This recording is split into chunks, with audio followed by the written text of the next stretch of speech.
Tinokutambirai mabuja kunhau dzomanhoko dzozuva rechitanhatu mwedzi uno waMbudzi. Nyasi ndipo zuva ragodzingiwa waMnangagwa basa nawaMugabe mugore ra2017 nyika ichibva yaita zvimwe zvayakazoita nanyasi tiripo kudari. Munhau dzanyasi, bazi rozvichehwa munyika rakareketa iro kuti rakagokanzura rezinesi ranga yagopa kukambani yoheji kuti ide kuchera kuuzumba marambapfungwe. Toramba tichitenda kuti kureketa kwedu nokuchema kwedu idi kwakaponesa rudzi. Izvi zvakakosha zvirambe zvichienderera mberi. Tinondoimba kuti wanobenuka baa pokare wachinzi wapuhwa futi wagoite zvokucherachera munzvimbo dzinogara vanhu. Painyaya yakagoendesiwa nomumwe webato reZANU-PF kumatare achida kuti waMnangagwa awanziwo wakaita zvisirizvo kupinda kwawo pakutungamira bato reZANU-PF kwaiyagwa pokare kwai waMnangagwa wagoreketaiwo mapepa okudare rodzimhosva kuti iwo wanokwanisa baa kuti kuendesiwa pamberi podare nokuti ndi mutungamiri wenyika idi zvavo wabiyedu. Mureketeri wehurumende Niki Mangwana agoita iye kunyora kokuda kuvhundutsira nokushishidzira muwamwe wemapepa nhau ari kuita basa rokutanika pachena zvinhu zviri kuitiwa nevakuru vehurumende. Agoreketa iye kuti zvavari kuitazvo zvichagona kuita kuti wapfikirwe kana kutorehwa marezinesi okutepfenyura kwawo munyika. Idi zvakatooma asi toramba chiti izvi zvakashanyangaritsa. Vanhu munyika wazhinji wakundofinhiwa izvezvi kuti seiko hurumende isi kubisa zvirango zvayakagwesa zvodziwa mupengo zviya. Ipapa vanhu vachirundoramba vachinetseka kuti zvichikochereka kana kuti zvichiripoba nokutoti kana wakuru wehurumende wari kuunganidza vanhu aiwa vanosiya vanhu vakaita mavhuno manyara chaiwo asi wamwe wese wachinzi kwai itai zana basi hwi kupfuura pazanapo. Heno mabiya angu kuti zvichaita sei ticharamba hedu takaringa.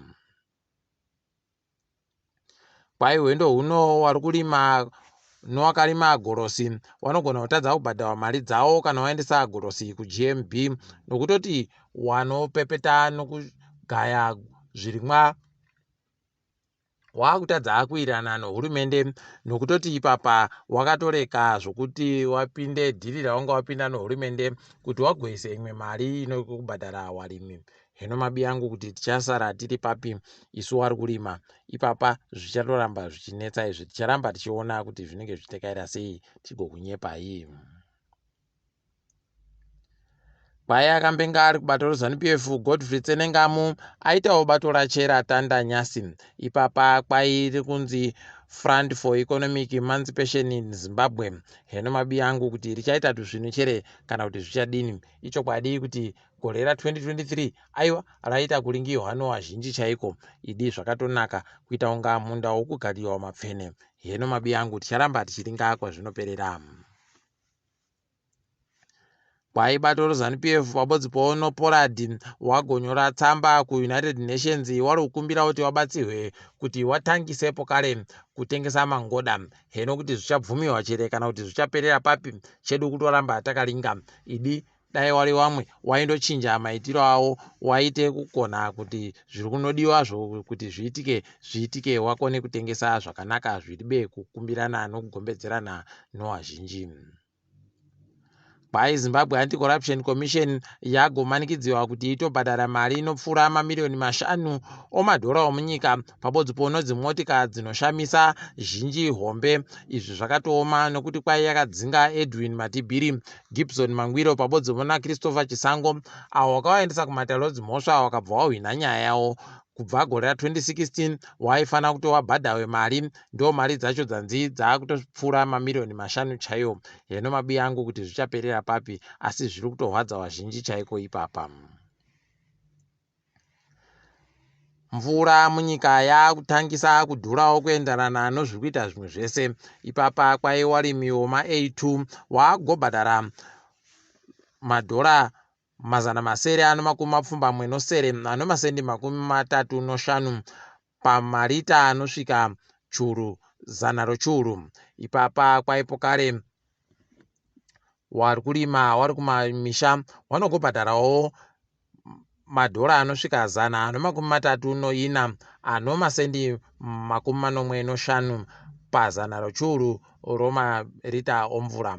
Wari kurima kuA1 kwaiva kuri kugobhadhara 140 ano masendi 60 heno mabi angu kuti kuchasara wasvinu chere wachirima. Ipapa kwai wanorima wakaita sana tanganda wano mapurazi makuru makuru vanogobhadhara churu chibodzi nomazana 212 ano masendi 40.